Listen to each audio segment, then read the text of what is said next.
한 분의 이야기를 소개하려고 합니다. 저는 한창 청운의 꿈을 품고 나갈 17세의 나이에 폐병으로 쓰러졌습니다. 저는 우리 반에서 언제나 수장을 했습니다. 시험을 쳐도 1등을 하고 운동을 해도 늘 1등을 했던 저는 위대한 과학자가 되겠다는 굉장한 미래의 꿈을 품고 있었습니다. 그런데 그 꿈꾸는 나이 17세에 양쪽 폐가 망가져서 폐병에 걸려서 6개월 이상은 못 산다는 사형 선고를 받았습니다. 그때 저는 많은 질문을 했습니다. 다른 애들은 저렇게 건강한데 왜 내가 폐병에 걸려야 합니까? 다른 애들은 저렇듯 청운의 꿈을 품고 나가는데 왜 나는 폐병으로 쓰러졌습니까? 그러던 어느 날 요양을 하던 중 초췌한 모습으로 외출을 했는데 길거리에서 동기 동창들이 해군 사관학교 사관생도가 되어서 멋있는 사관복을 입고 외투를 입고 모자를 쓰고 걸어가는 것을 보았습니다. 저는 하나님, 저는 이게 뭡니까? 저를 왜 버리시는 겁니까? 저는 인생의 패배자가 되는 것입니까? 그렇게 수없이 물어도 하나님께서는 대답을 해주지 않았습니다. 불러도 대답 없는 이름, 부르다가 죽을 이름이요. 그러나 세월이 흘러 돌아보니 이제야 알게 되었습니다. 하나님께서는 저를 주의 종이 되게 하려고 그렇게 하셨던 것 같습니다. 그러나 그때는 하나님이 대답해 주지 않았습니다. 그러나 때가 되니 하나님께서 성령의 은혜로 치유해 주셨습니다. 이분은 불교 집안에서 자랐습니다. 부산 근처에서 살았는데 폐병 판명을 받는 그 병원에서 의사들이 의논을 하더라는 겁니다. 영어로 하더라는 겁니다. 고등학교 2학년인데 그런데 이분은 고등학교 2학년 때 영어를 마스터했다고 합니다. 수제지요. 의사 선생님들이 의논을 하는데 뭐라고 영어로 하는데 뭐라고 하느냐? 양쪽 폐가 다 망가졌다는 거예요. 살아야 6개월이나. 그렇게 영어로 막 주고받다가 한 의사가 와서 그렇게 얘기하더랍니다. 집에 가서 요양을 하면 살 수 있다고. 좋은 거 먹고 좋은 생각하고 그렇게 살아라. 그렇게 얘기하고는 엄마 아버지에게는 그렇게 또 얘기를 하더랍니다. 얘가 6개월밖에 못 산다. 데려가서 마음껏 놀게 하라고. 그래서 병원에서 나왔다고 합니다. 그래서 부모가 불교를 믿었기 때문에 1개월 동안은 열심히 염주를 외웠다고 합니다. 불경을 외웠다고 합니다. 그런데 이거 뭐 차도가 나지도 않고 이런데 누나 친구가 전도하러 왔더랍니다. 그 누나 친구는 예수에 보통 미친 사람이 자기가 처음 봤을 때 그랬대요. 저는 예수에 미쳐도 너무 미친 사람이라고. 그런데 누나한테 소식을 들었겠죠. 예수님께서 우리를 위해서 십자가 돌아가셨다. 우리를 다 구원하시고 자기는 구원 못하시고 십자가의 죽으심을 통하여 우리의 죄를 다 속량하시고 예수 그리스도를 구주로 믿으면 너도 건강하게 회복될 수 있다. 누나 무슨 소리 하고 있느냐고. 내가 지금 6개월밖에 못 산다고. 그렇게 얘기하니까 그 누나가 성경을 주더라는 겁니다. 이제 불경을 하지 말고 성경을 읽으라고. 그래 창세기를 펼쳐주더만은 창세기 먼저 읽으면 안 된다고. 왜냐? 요한계시록 읽기 전에 죽어보기 때문에. 그래서 마태복음 보통 읽으라고. 그럼 마태복음을 펴주고 갔대요. 갔는데 읽어보니까 마태복음 1장 읽으면 여러분들 열받아요 안 받아요? 누가 낳고 주 던져버렸대요. 그래서 그 누나가 와서 또 기도도 해주고 그래 교회를 한 번도 나가본 적이 없는 거예요. 그래서 어느 날인가 던져놨던 그 성경을 딱 펼쳤는데 로마서를 펼쳤대요. 믿음으로 구원받는다는, 믿음이 뭔지도 봤는데 그 성경을 읽어내가는 순간 몸이 불덩이가 되더랍니다. 그러면서 자기 몸에 있는 각혈을 다 하더라는 거예요. 아, 이것이 성령이구나. 하나님 저에게도 은혜를 주시는구나. 그러면서 이분이 하나님의 음성을 듣게 됩니다. 그러고 난 후에 어느 정도 치유받고 난 뒤에 이 사람이 교회를 나갔는 거예요. 그런데 6개월 산다는 사람이 1년을 살고 요양을 하는데 2년을 살고 이렇게 하다 보니까 친구들은 다 대학 가고 유명하게 갔는데, 그래서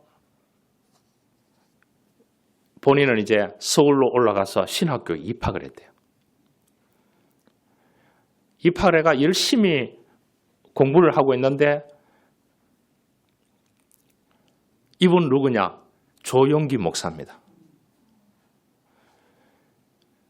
열심히 공부를 하고 있는데 막 이렇게 이제 소리치면서 기도하고 체험이 있잖아요. 그렇게 얘기하니까 자기 반에 그 당시에 최자실이라는 분이 같은 반이었대요. 그럼 누나라고 불렀대요. 결국은 그분이 장모가 됐대요. 그분이 이제 많으니, 그런데 신학을 열심히 공부하고 있는데 어느 겨울날이 따뜻했대요. 따뜻한 겨울이었대요. 그런데 엄마 아버지가 무엇을 하느냐? 장갑 만드는 공장하고 겨울 양발 만드는 공장을 하는데 그 해에 한 켤레도 못 팔았대요. 겨울이 너무 따뜻해가지고.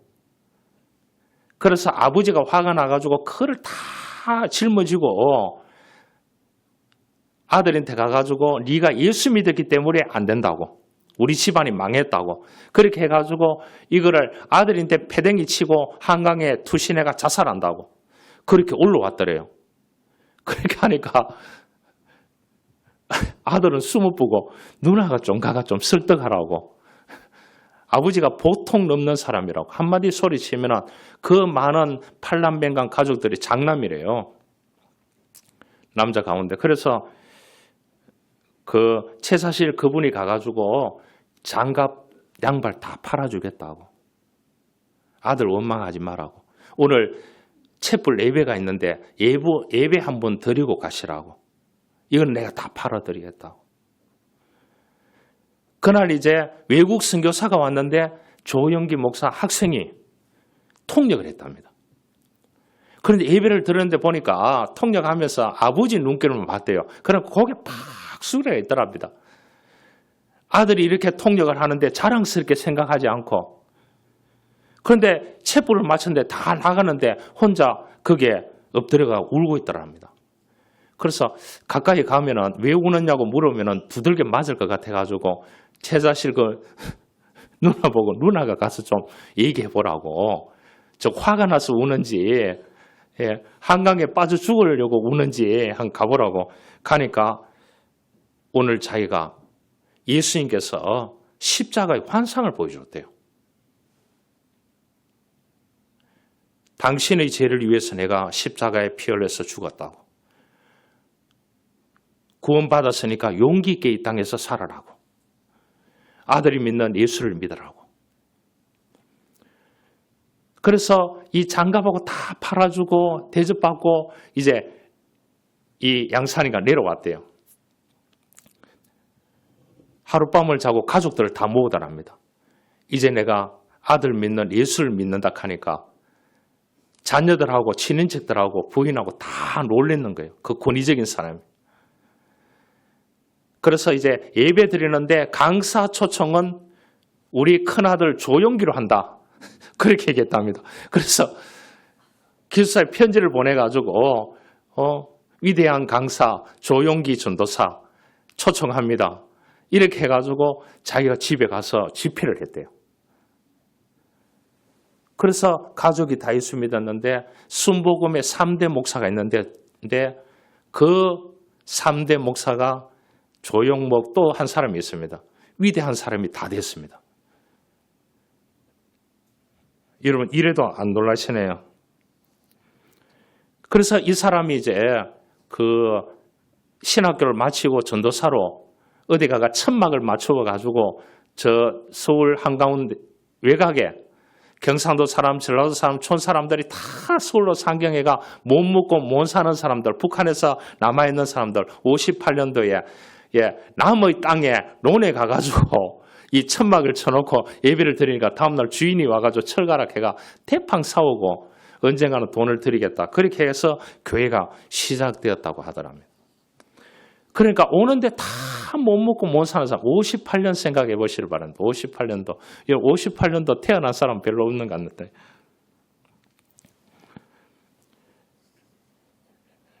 그래서 이분은 이제 걸어다니는 종합병원이었대요. 폐병이 좀 나아가니까 고혈압 주시고 당뇨 주시고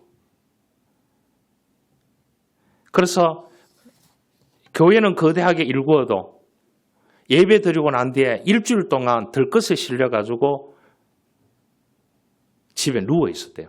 주일날 되면 설교로 나가고 교인은 5,000명이 모이고 나중에는 15,000명이 모이고 70년대 초에 나중에는 72만 명이 모여가지고 예배 드리는데 교인은 한 분도 안 보였대요. 강대상에 서면. 왜냐? 다른 사람 병은 기도하면 다 나아주는데 자기 병은 기도해도 대답이 없었대요. 49년 동안. 그래서 바울을 생각했다고 합니다. 바울이 그만큼 복음을 위해서 살아가는데 나도 좀 고쳐주세요 하니까 바울에게 주님이 뭐라고 했습니까? 내 은혜가 내게 족하다. 그래서 본인은 건강하게 지낸 적이 없대요. 그러면서 한 이야기를 책에다가 해놨더라고요. 그 일대기 가운데. 한 나라에서 초청을 했대요. 대통령이 초청을 했대요. 집회를 해달라고. 아프리카에. 가니까 한 5만 명 정도 모였더래요.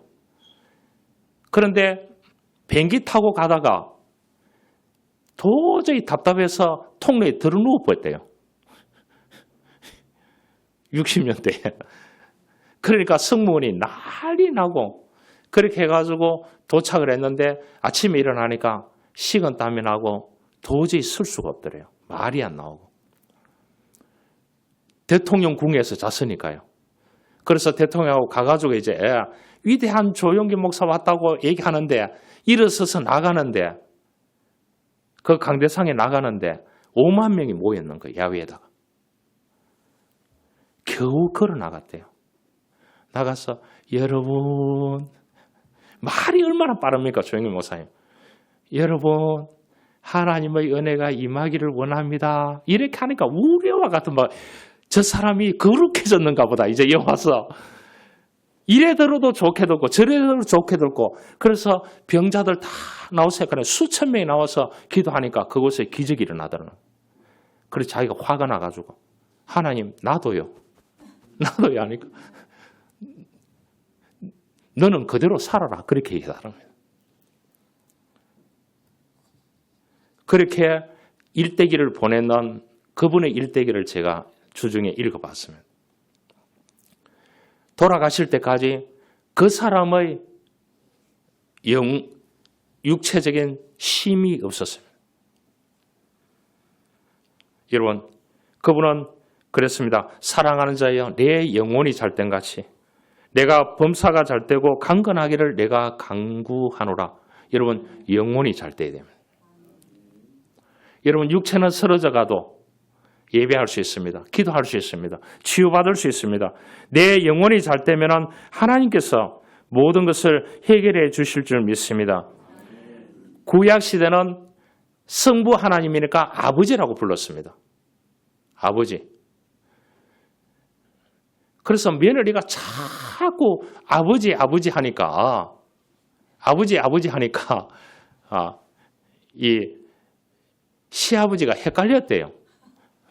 집에서도 아버지 하면서 기도하는데 자기 이름 부르는 줄 아는데 하나님 아버지들이에요.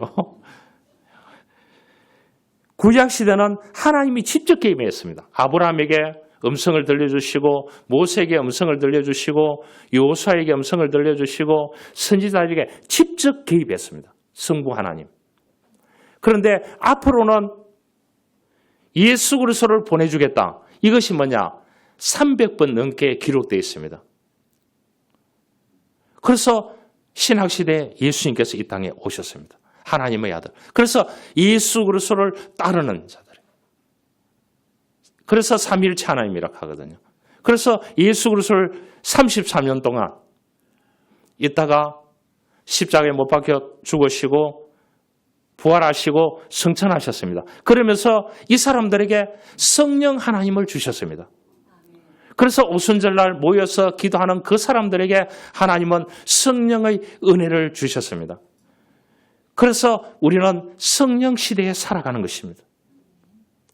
그래서 성령 하나님을 믿고 살아가는 것이 오순절날 120명이 모여서 예배하고 기도했고 하나님을 높이는 그 마가 다락방에서 했던 것이 교회가 시초가 되어서 오늘날 교회를 통해서 성령이 역사하게 된 것입니다. 그런데 어떻게 나에게도 함께 하시고 저 사람에게도 함께 하고 동시에 하느냐? 제가 설명해 볼게요. 지금 세대들은 뭔지 모릅니다. 알겠죠? 지금 뭐 하는 시기입니까? 농사에. 벼농사 이제 저거 하잖아요. 농가리를 해놓고 물을 이어놔야 됩니다. 그래야 모종을 했는 벼를 갖다가 거기다가 이제 심는 겁니다. 물을 이어놔야 심지 않습니까? 안 그래요? 길거리 가보면 여기도 물이 들어오고 이 논에도 물이 들어오고 저 논에도 물이 들어오고 저 논에 물이 들어있는데 태양이 비칩니다. 우리 논에만 비추어주는 것이 아니고 다른 논에도 다 비추어집니다. 하나님은 나와 함께 하시지만은 저 사람에게도 함께 하시고 저분에게도 함께 하시고 이것이 삼위일체 하나님인 것입니다. 할렐루야. 저 사람에게 은혜 많이 주시는 게 아닌 것입니다. 여러분들이 하나님의 이름을 부르고 예수 이름을 부르고 성령 하나님의 이름을 부르고 기도하고 예배한다고 하면은 여러분 육체적인 질병은 아무것도 하는 것입니다. 우리 영혼의 질병 모든 것을 다 치유해 주시는 줄 믿습니다. 그래서 우리가 성령 하나님을 믿는 시대 속에서 살아가는 것입니다. 성령이 언제 역사하느냐? 바람과 같이 역사한다고 했습니다.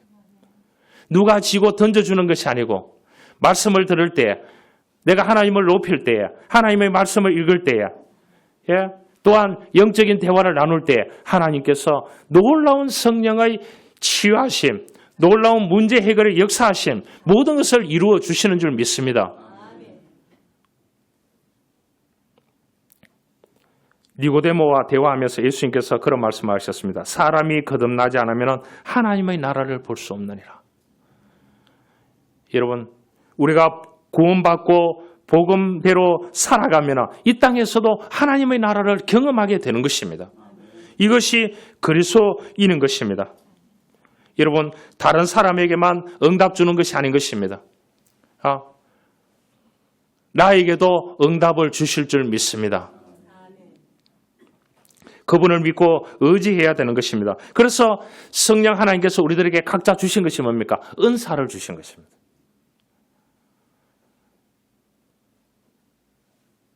복음 전하는 목사로, 가르치는 은사로, 봉사하는 은사로, 방언하는 은사로, 예언하는 은사로, 돈 잘 버는 은사로, 물질로 선교할 수 있도록 하는 은사로 이렇게 다양한 은사를 하나님께서 주시는 것입니다. 그래서 바울이 안수하니 성령이 그들에게 임하심으로 방언도 하고 예언도 하니 모두 12사람쯤 되니라 그렇게 얘기했습니다. 여러분 바울이 에베소에 전도하러 갔습니다. 전도하러 가서 성령이 무엇냐? 지금 성령의 시대다. 성령이 역사하면 모든 문제를 해결할 수 있다. 이렇게 얘기하니까 성령을 들어본 적도 없대요. 여러분 성령도 들어본 적이 없대요. 그래서 바울이 그곳에서 나도 성령의 은혜로 다메섹에서 예수님을 만났다. 그렇게 얘기했습니다. 성령을 체험했다고 했습니다. 여러분들도 성령을 체험해야만이 주 예수 이름으로 세례를 받고 그렇게 해서 성령의 은혜로 살아가야 이 삶을 견뎌낸다고 얘기를 했습니다. 에베소는 지금 터키 지역입니다. 항구가 있는 그런 무역이 활발하고 그 당시에도 도시로 유명한 도시였다고 합니다. 그러니까 먹고 살만한 도시라고 보면 됩니다. 그래서 사람들이 많이 몰려옵니다. 다양한 곳에서. 그래서 바울이 제일 오랫동안 머물렀는 지역이 에베소 지역이라고 보면 되겠습니다. 그곳에서 이제 성령의 역사가 많이 일어났습니다. 한국 사람이 독일에 가서 여행하기 위해서 차를 렌트했습니다. 여행을 마치고 렌트카 회사에 차를 반납했습니다. 차를 살펴보니까 직원이 한국인이죠. 묻더라는 겁니다. 어떻게 알았어요? 하니까 렌트카 회사 주인이 2주일 동안 주행거리가 5,000km 타는 사람은 한국 사람밖에 없습니다.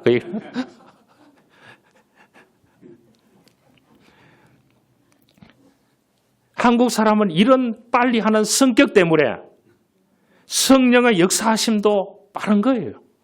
한국 땅에 복음이 들어온 지 140년 됐는데 성령의 역사가 얼마나 많았습니까?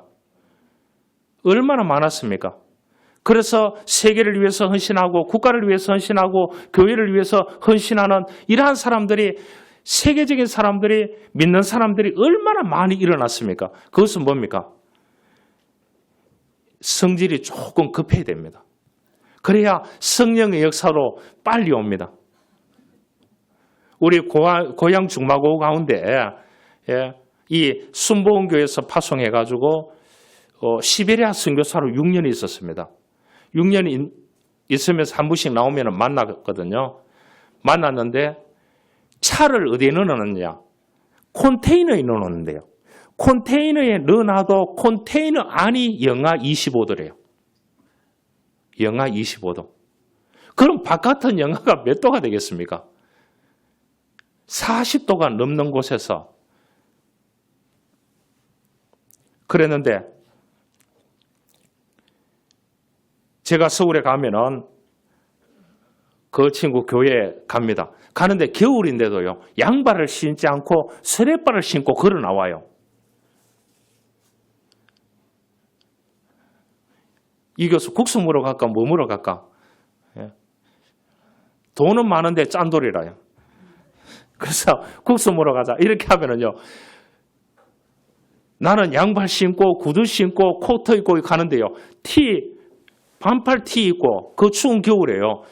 양발 안 신고 스레빠 신고 걸어 나와요. 밥 먹으러 그렇게 가요. 아니 추운데 가니까. 아니 시베리아에서도 내가 저거 했는데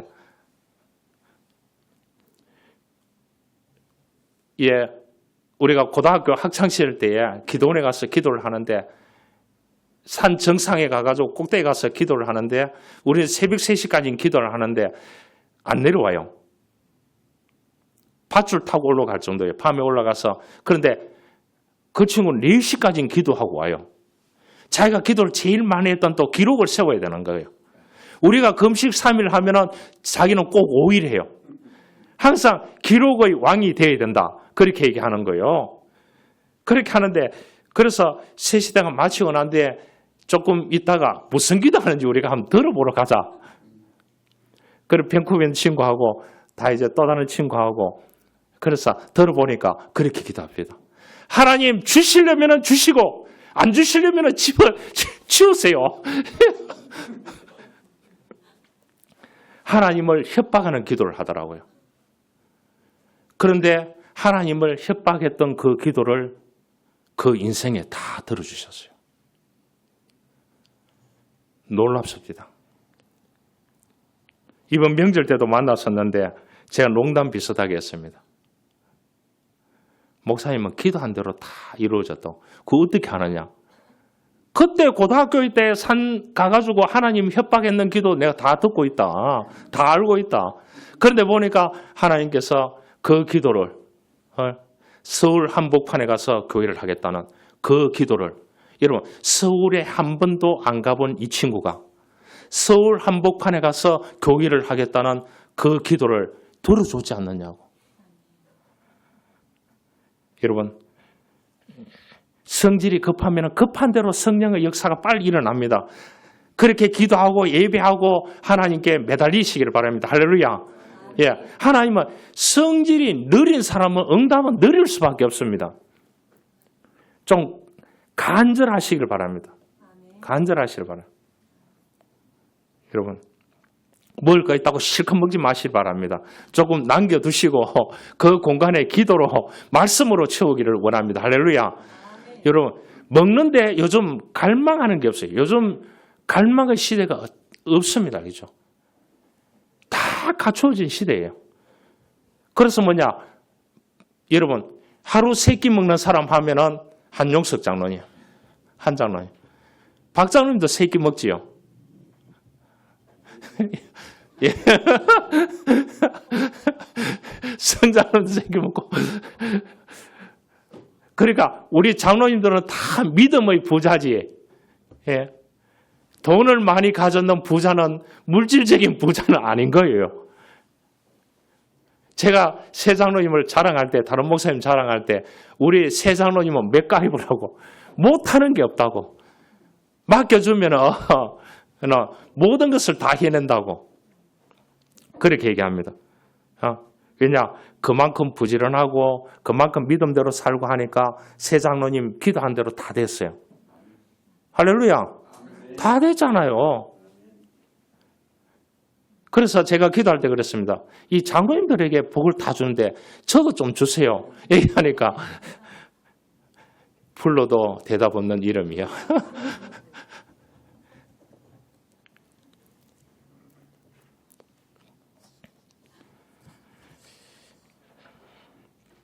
미국에 오만샨 목사님이 있습니다. 성령이 이끄시는 대로라는 책을 냈습니다. 여기 보면은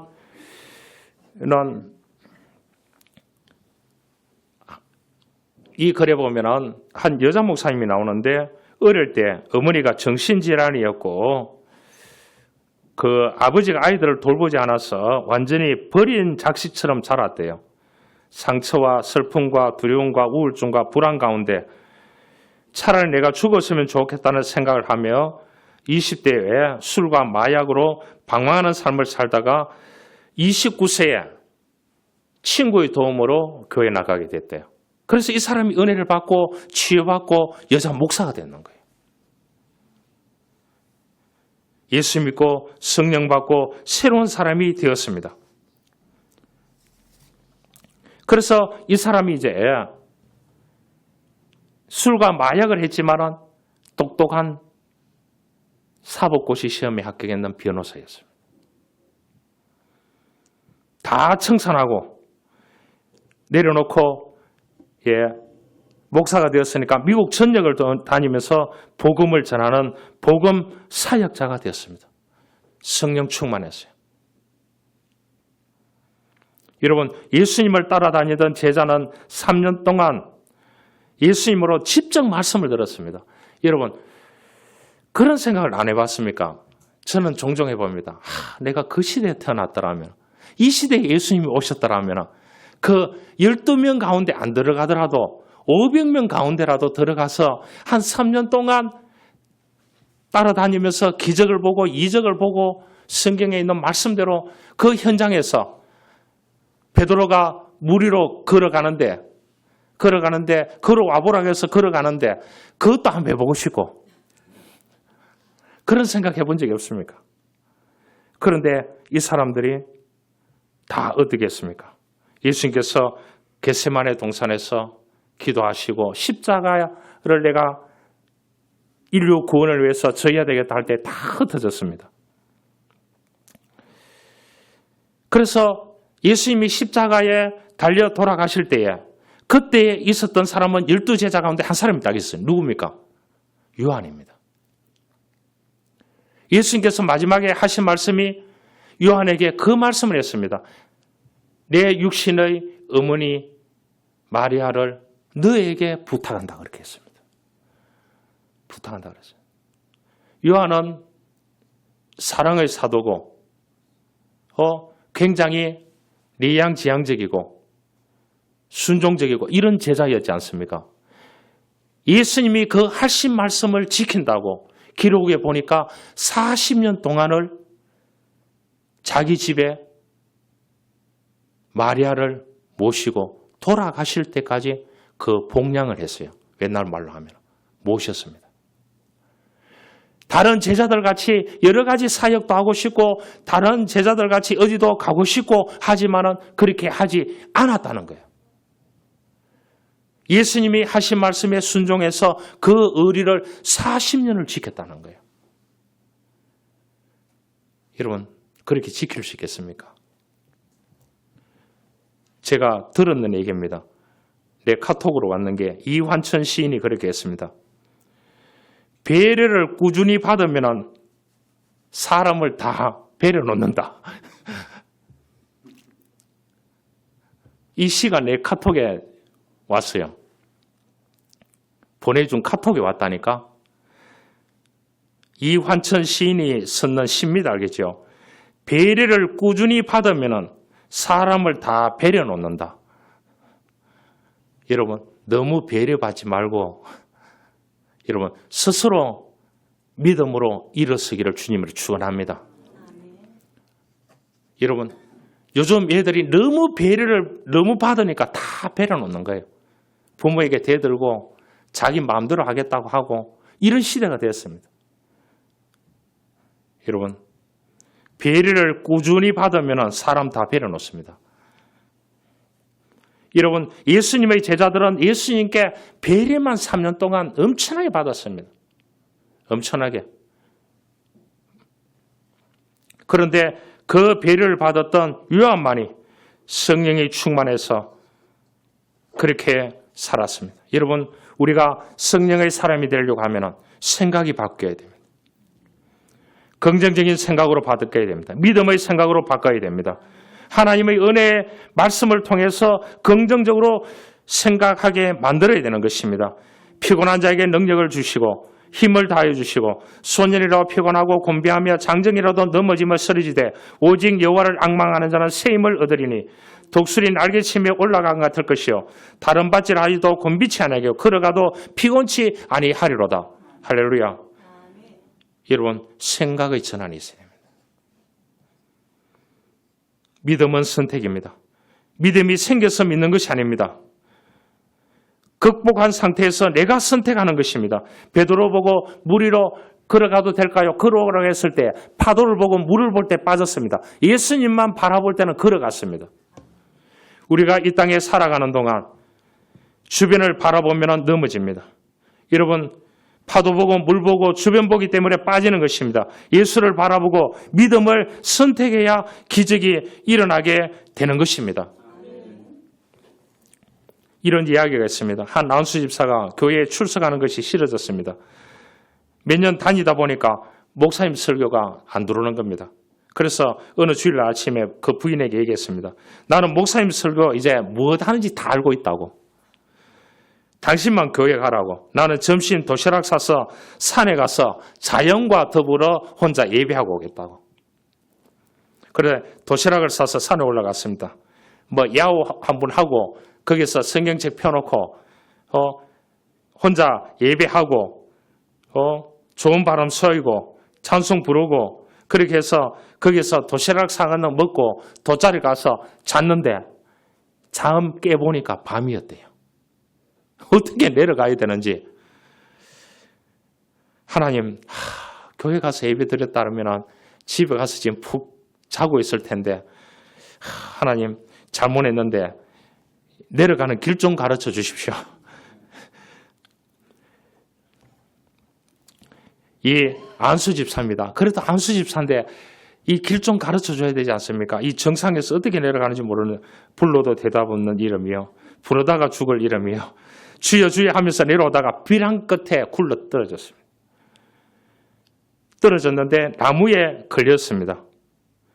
대롱대롱 매달려 있습니다. 하늘을 보니 별들이 있고 아래를 보니 캄캄해서 보이는 게 없습니다. 사람 살려달라고 하니까 주변에 사람이 없습니다. 하나님, 당신의 안수 집사 이제 죽습니다. 날 좀 살려주십시오. 그때 마음속에서 하나님의 음성이 들려왔습니다. 뭐냐? 내 안수 집사야. 내가 너를 살려주마. 아이고 빨리 좀 살려주세요. 뭐냐? 손을 놓아라. 뭐라고요?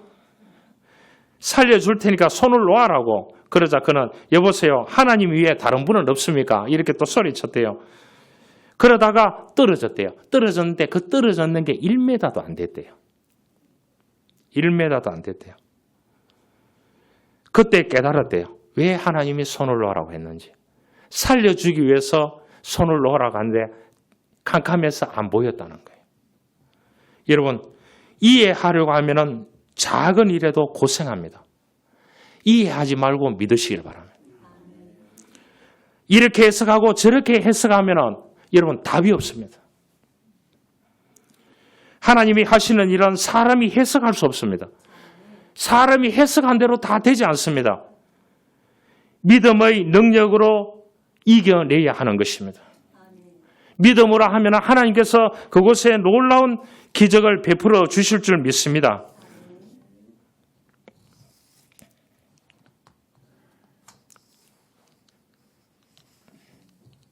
시간이 많이 지나서 한 이야기만 하고 말씀 마치겠습니다. 우리는 성령 시대에 삽니다. 은혜를 받아야 살아갈 수 있습니다. 성령 충만을 받으면 기쁨이 충만하고 감사가 충만하고 예배 드리는 것이 좋고 주님 섬기는 것이 좋고 봉사하는 것이 좋고 하나님이 주신 은사대로 주님의 몸된 교회를 위해서 하나님의 선교를 이룰 줄 믿습니다.